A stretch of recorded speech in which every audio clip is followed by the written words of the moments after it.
नवीन घडामोडी पाहण्यासाठी आदिवासी न्यूज अँड एंटरटेनमेंट चॅनलला लाईक करा, शेअर करा आणि सबस्क्राईब करा। पनवेल हेदुटणे गावातील बंद असलेल्या दगडखानी अचानक पोलिसांच्या मदतीने दगडखानी मालकाने बंद असलेल्या दगडखानी चालू केल्या।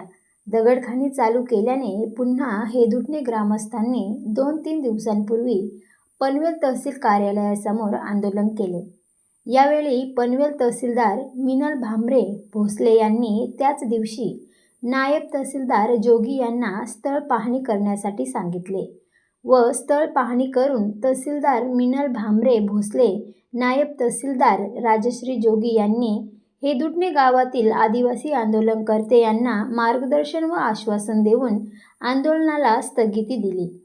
तहसीलदार मिनल भामरे भोसले यांनी हेदुटणे गावातील आदिवासी गावालगत असणाऱ्या दगडखानी संदर्भात स्थळ पाहणी व वस्तुस्थितीदर्शक अहवाल सादर करण्यासाठी निवासी नायब तहसीलदार, मंडळ अधिकारी तळोजे, ग्राम महसूल अधिकारी तोंडरे, ग्रामपंचायत अधिकारी कानपोली यांना दिनांक 18 मार्च 2026 रोजी आदेश देण्यात आले होते।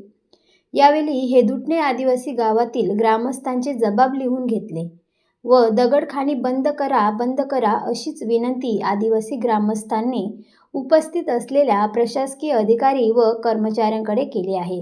अन्यथा जिल्हाधिकारी कार्यालयासमोर आंदोलन करू असा इशारा देखील हेदुटणे आदिवासी ग्रामस्थांनी प्रशासनाला दिला आहे।